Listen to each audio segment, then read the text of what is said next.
स्वागत है दोस्तों आप सभी लोगों का। मिडिवल इंडिया को हम पढ़ रहे हैं। महमूद गजनबी के पार्ट सेकंड पे आज हमको बात करनी है।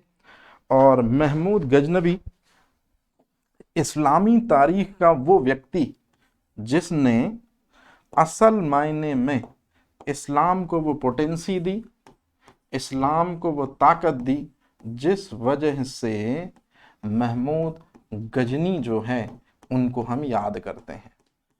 तो इस्लामी तारीख के हिसाब से यदि महमूद गजनबी के व्यक्तित्व पे नजर डालें तो सिवा एक लुटेरे के इंडियन स्कॉलर उसको कुछ नहीं कहते।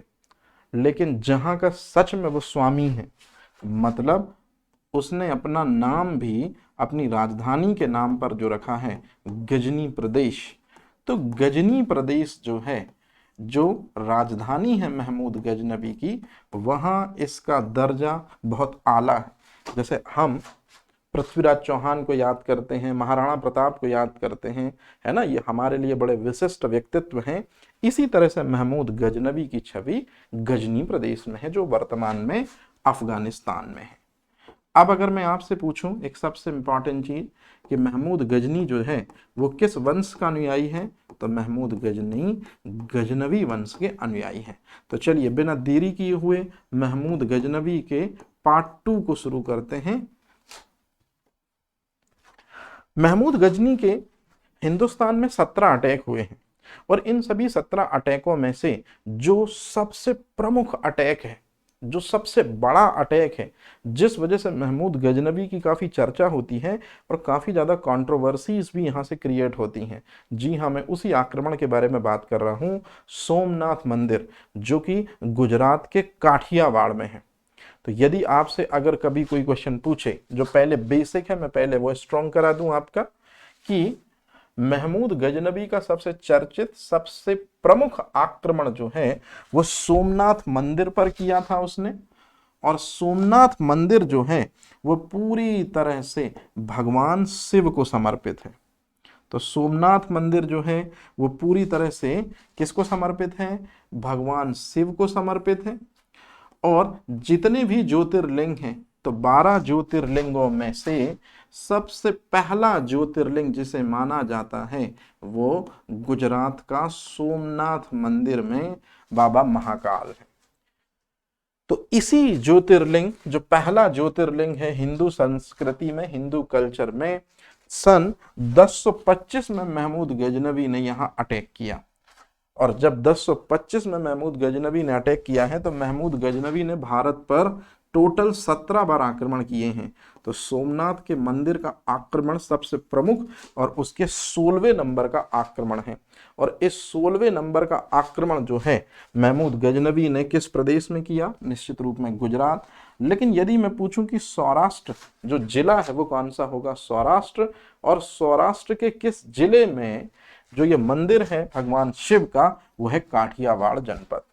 तो इस तरह से महमूद गजनवी ने भारत के गुजरात के सौराष्ट्र जिले के काठियावाड़ में सोमनाथ मंदिर पर आक्रमण किया, जो 17 आक्रमणों में सबसे प्रमुख आक्रमण है, जो 16वें नंबर का आक्रमण है।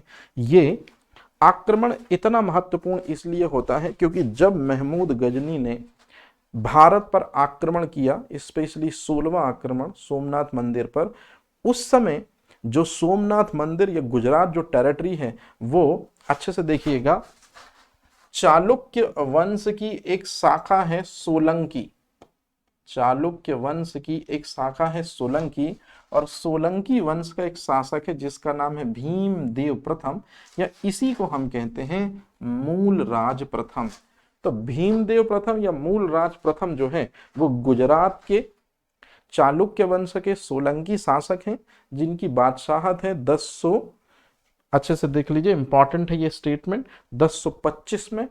लेकिन जैसे ही महमूद गजनी की सेना को ये आता देखेंगे कि महमूद गजनी जो है ये भारत पर आक्रमण करने के लिए आ रहा है और इस बार इसका टारगेट सोमनाथ मंदिर है, तो महमूद गजनी की ताकत को देखा भीमदेव ने, जिनका नाम है मूलराज प्रथम, उससे वो भयभीत हो जाएंगे, उससे वो आतंकित हो जाएंगे। क्योंकि इस्लामिक इतिहासकार लिखते हैं कि महमूद गजनी वो शासक है जिसने अपनी सेना में अरबों को भी रखा है, तुर्कों को भी रखा है, और हिंदुस्तान में लूटपाट करने के बाद यहाँ के ज्यादातर लोगों को गुलाम बनाया है।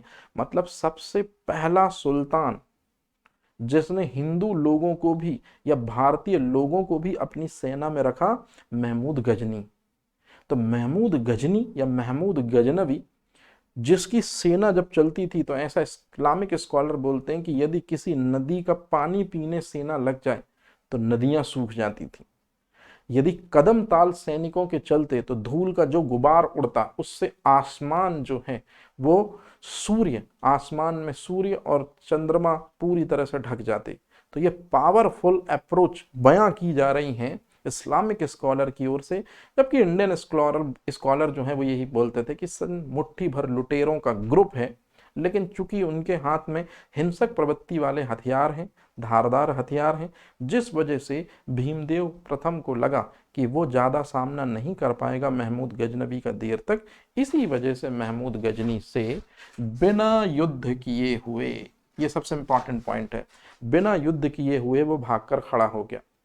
महमूद गजनवी बड़े आसानी से गुजरात के सौराष्ट्र जिले के काठियावाड़ जनपद में पहुंचा।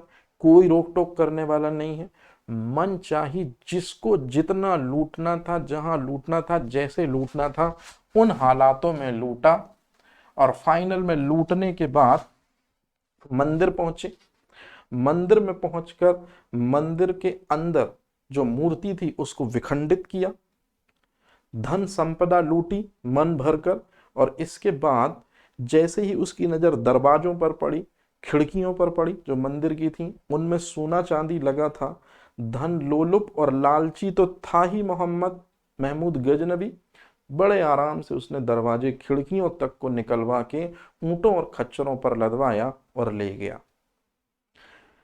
बहुत सारे इस्लामिक इतिहासकार जैसे उतबी अपनी एक किताब लिखते हैं, ये महमूद गजनी का याद रखिएगा, ये दरबारी इतिहासकार है उतबी, उसने किताब लिखी है किताबुल यामिनी। उस किताबुल यामिनी के अनुसार महमूद गजनवी ने गुजरात मंदिर को जब सिर्फ लूटा तो उस समय इसको जो संपत्ति हाथ लगी थी उसका डाटा यदि मैं आज के लहजे से बताऊं तो 20 लाख रुपए। मतलब आज के 20 लाख रुपए सोचिए उसने 1025 में लूट लिए थे। मतलब सिर्फ एक मंदिर से इतना सोना मिला। तो असल मायने में रुपए पैसे ज्यादातर साउथ इंडिया, क्योंकि असल रियल कल्चर साउथ इंडिया में पलता बढ़ता था। तो आप कल्पना कीजिए कि वहां कितना सोना चांदी रुपया पैसा नहीं रहा होगा। मतलब कहने का हुआ ये कि धन संपदा की दृष्टि से ये जो 16वां अभियान था ये सार्थक साबित हुआ। सोमनाथ शिव मंदिर को तोड़कर जितना ज्यादा रुपए बटोरा जा सका उसने बटोरा।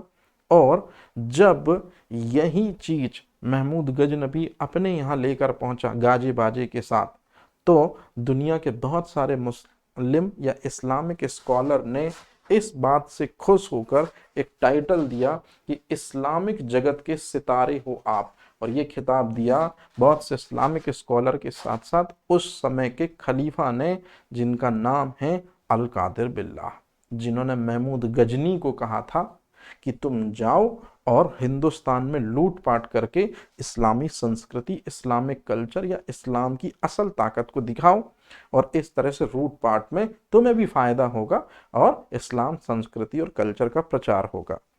लेकिन एक चीज मैं यहां साफ साफ क्लियर कर दूं, महमूद गजनवी का वास्तविक उद्देश्य धन दौलत लूटना था।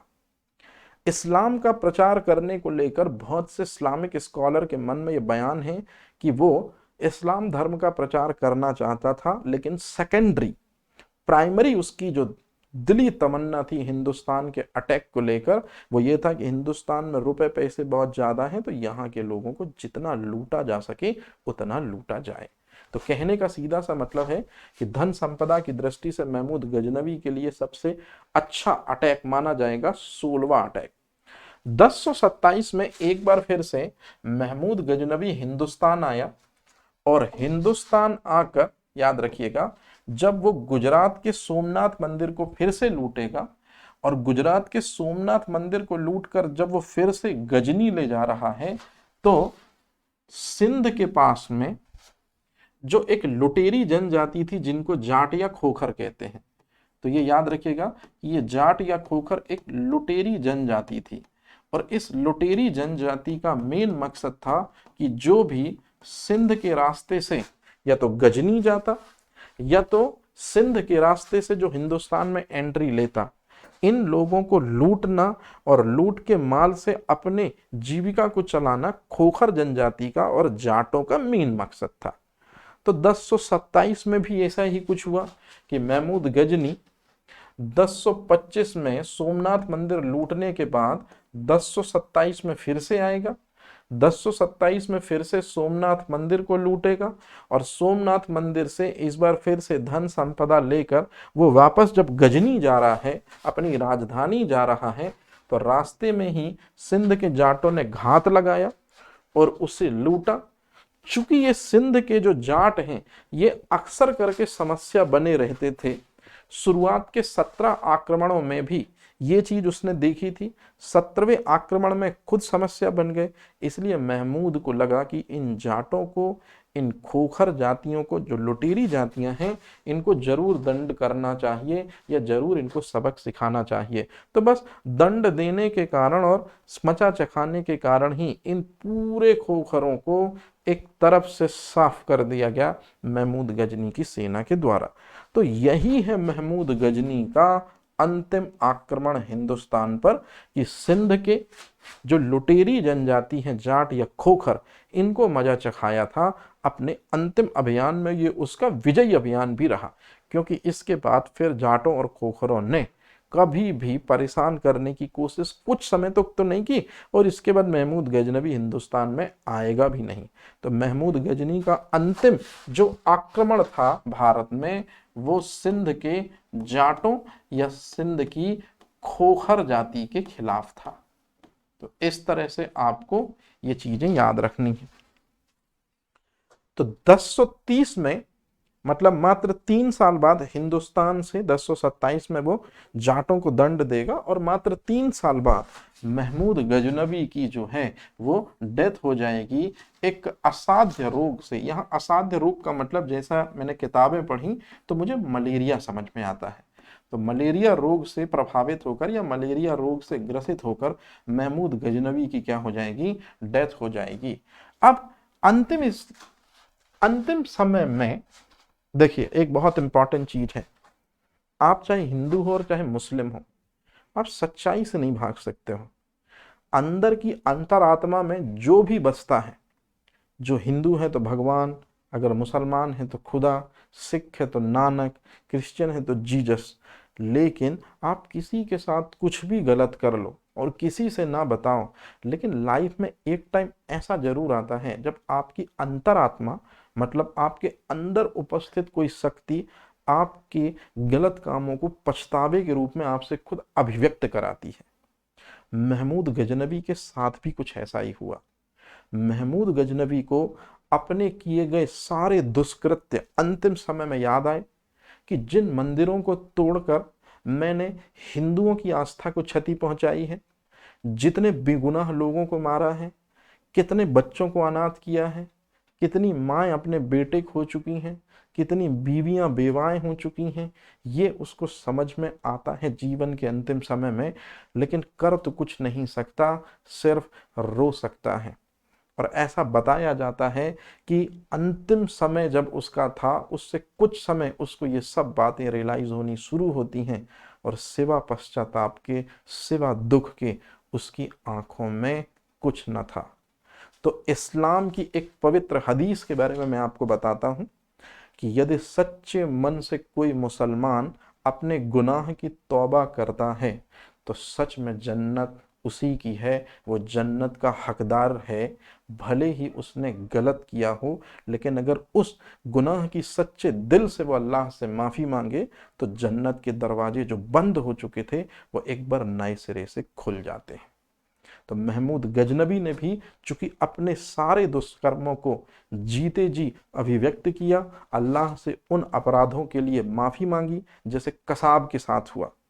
कसाब ने जितने बेगुनाह लोगों को भूना, शुरुआत में उसकी मेंटेलिटी एक अलग व्यक्तित्व के रूप में थी, क्योंकि वो तो दरअसल में सिखाया पढ़ाया एक नुमाइंदा था। बाद में जब इंडियन लोगों के साथ में उसका इंटेरोगेशन होता है, ज़्यादा से ज़्यादा इस्लामिक हिंदू उससे जब मिलते हैं, इस्लाम की असल अच्छाइयों को जब बताते हैं, तब कसाब के मन में ये भाव आता है कि या खुदा उससे बहुत बड़ी गलती हुई।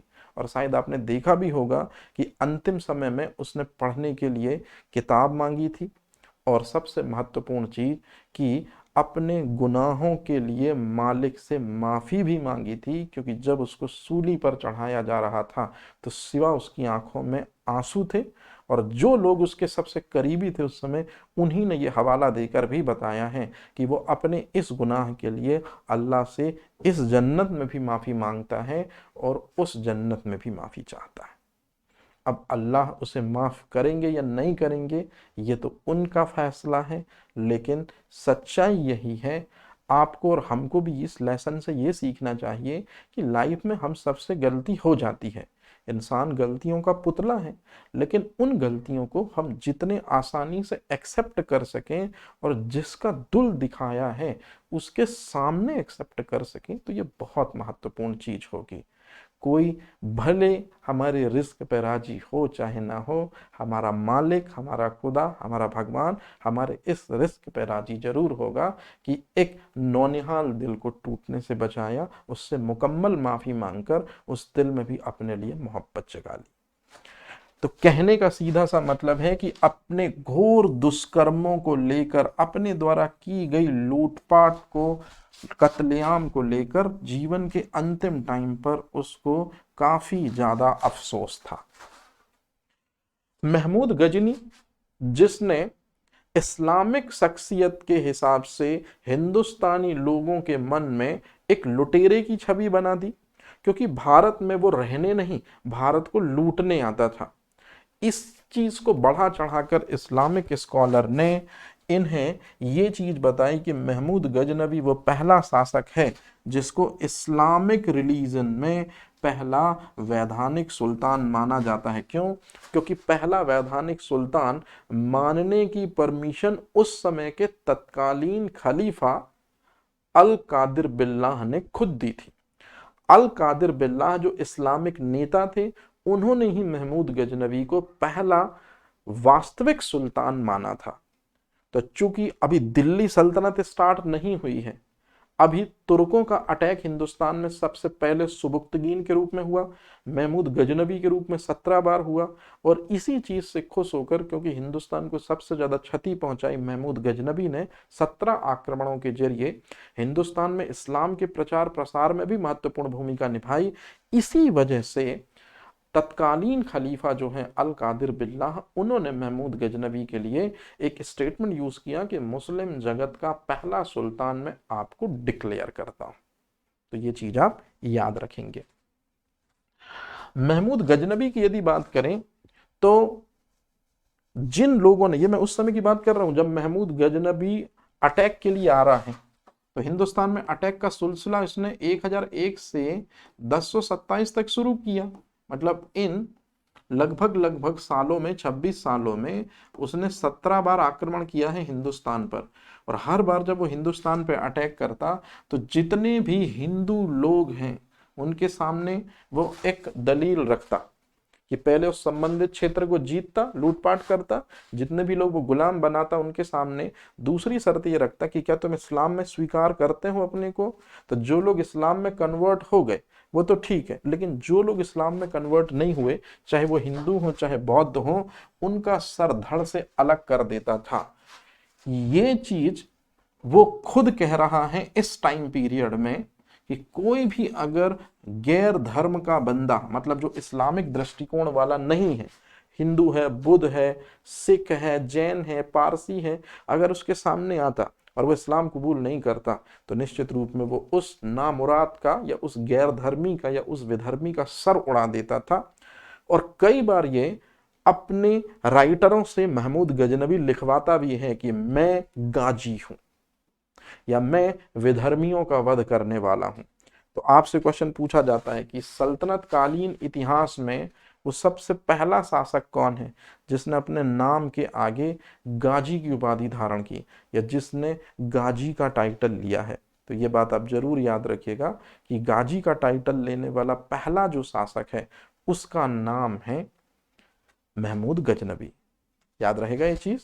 अच्छा, तो इस्लाम धर्म के प्रचार प्रसार के लिए उसने, देखिए मेन चीज उसकी लूटपाट थी, मेन मकसद उसका लूटपाट था, याद रखिएगा, उसका प्राइमरी ऑब्जेक्ट यही था। और जो ये सेकेंडरी ऑब्जेक्ट है अब इसको हम पढ़ रहे हैं, कि इस्लाम धर्म के प्रचार करने के लिए उसने हिंदू धर्म के लोगों को मारा, ये था। अब हिंदू धर्म के लोगों को मारा तो उस समय हिंदू लोग जो है वो बहुत सारे देवी देवताओं की पूजा करते थे, बुद्ध लोग बुद्ध की पूजा करते थे जो कि मूर्तियां थी। तो इन मूर्तियों को बड़ी संख्या में महमूद गजनबी ने तोड़ा और अपने नाम एक और टाइटल किया कि मैं बुत शिकन हूं, मतलब मैं बुत परस्त नहीं हूं, मैं मूर्तियों की पूजा करने वाला नहीं हूं, मैं मूर्तियों को तोड़ने वाला हूं। क्योंकि मूर्तियों को तोड़ने का मतलब क्या है, इस्लाम में मोहम्मद साहब ने ही स्टेटमेंट दिया था, काबे में जब वो लौटे थे तो जितनी 340-60 मूर्तियां थी उनको मोहम्मद साहब ने क्या किया था, तोड़ा था।